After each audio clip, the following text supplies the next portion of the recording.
O Senhor esteja convosco. Evangelho de Nosso Senhor Jesus Cristo, segundo São João.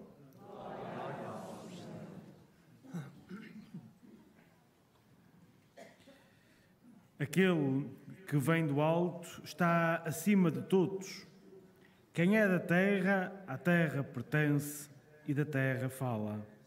Aquele que vem do céu dá testemunho do que viu e ouviu, mas ninguém recebe o seu testemunho. Quem recebe o seu testemunho confirma que Deus é verdadeiro. De facto, aquele que Deus enviou diz palavras de Deus, porque Deus dá o Espírito sem medida.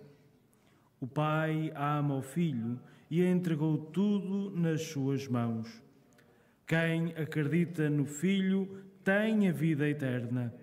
Quem se recusa a acreditar no Filho não verá a vida, mas a ira de Deus permanece sobre ele. Palavra da salvação.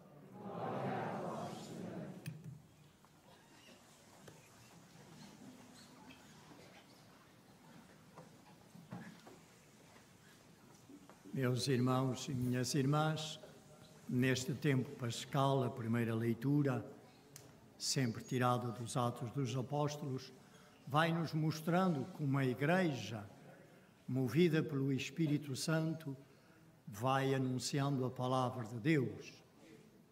Hoje, os apóstolos confrontados pelas autoridades de Israel, que os querem proibir de anunciar a boa nova do Senhor ressuscitado, dão-lhes uma resposta que nos oferece muita luz para a nossa vida cristã.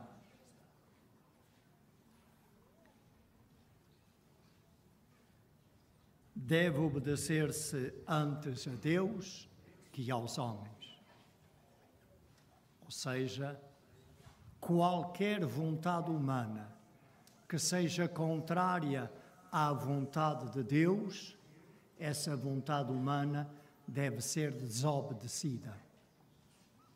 Mesmo que fosse, o que certamente não acontecerá, nunca, o Papa a dizer, faça isto, e isso que ele me estivesse a ordenar fosse contrário à palavra de Deus, eu teria que desobedecer à sua ordem para obedecer a Deus.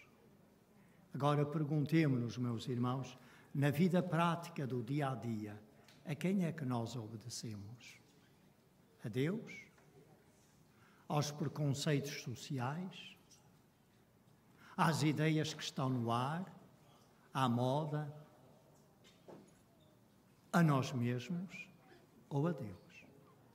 Cada um veja no seu coração a que vontade está a obedecer. Porque sempre seguimos uma vontade. Se não é de Deus, são outras. Mas as outras vontades que sejam contrárias às de Deus são para ser desobedecidas. Foi o que Jesus rezou. Se é possível que se afaste de mim este cálice.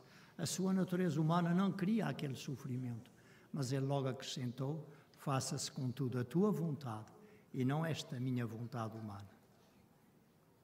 Importa antes obedecer a Deus do que aos homens.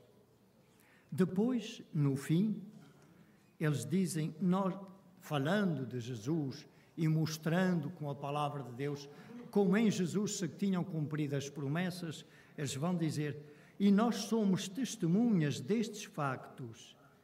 Mas logo acrescentam, nós e o Espírito Santo. A consciência que a Igreja nascente tinha de ser pela força do Espírito Santo que anunciavam a boa nova do Evangelho, que realizavam a missão que Jesus lhes tinha confiado. Também nós hoje, Igreja, e cada um de nós, membro da Igreja, só vivemos autenticamente a nossa vida cristã e, portanto, a missão que o Senhor nos confiou, se somos movidos pelo Espírito Santo. E nós podemos perguntar, é o Espírito Santo que me move? nas minhas decisões, nas minhas escolhas, no meu modo de viver? Eu sigo a inspiração do Espírito Santo ou apenas os meus desejos? Aquilo que me apetece, conforme me parece. Eu apoio-me no Espírito Santo ou apenas nas minhas próprias forças para viver a missão e a minha própria vida de fé? Pois saibamos que sem o Espírito Santo nós não podemos de facto viver a missão, nem podemos santificar-nos, porque é Ele que leva a cabo a obra da nossa santificação. No Evangelho, Jesus diz-nos algo também de muito importante e que acaba por se ligar bastante àquilo que na primeira leitura nós escutamos. Jesus, falando a Nicodemos, diz que ele veio enviado do Pai a este mundo e, portanto, as palavras que ele diz são as palavras que o Pai lhe comunicou. E, portanto, o seu testemunho é autêntico acerca de Deus.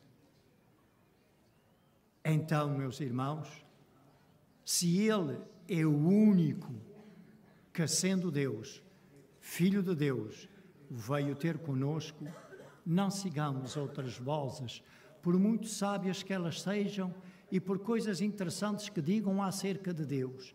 Serão sempre coisas muito limitadas comparadas com aquela que Jesus nos diz. Porque Ele próprio falou e disse: quem me vê, vê o Pai. E quem me ouve, é o Pai que ouve. Então, não procuremos fora dele o que só Ele pode oferecer.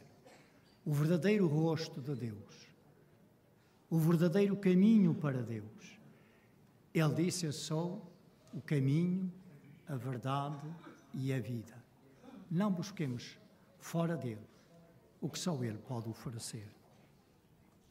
E depois ele vai acrescentar para confirmar que o seu testemunho é verdadeiro, porque Deus, de facto, aquele que Deus enviou, diz palavras de Deus, porque Deus dá o Espírito sem medida. Jesus tem a consciência de que o Pai o envia, mas é com a força do Espírito Santo que ele fala aquilo que o Pai lhe enviou para anunciar, para revelar, para mostrar. Uma vez mais, é com a força do Espírito Santo que nós podemos realmente ser discípulos missionários do Senhor Jesus. Mas queria que tomassem nota nisto. Deus dá o Espírito sem medida. Deus não dá mesquinhamente. Deus é imensamente generoso no dar e dá o Espírito Santo sem medida. A cada um de nós foi-nos dado no dia do nosso batismo. E se Deus o dá sem medida, então não ponhamos nós medida. Porque nós podemos impedir a presença e a ação do Espírito Santo na nossa vida. Pomos nós medida e depois ainda nos vamos queixar porque Deus isto, porque Deus aquilo. Tu é que estás a impedir a ação de Deus em ti, não deixando que o Espírito Santo te conduza, te ilumine, te transforme, te santifique.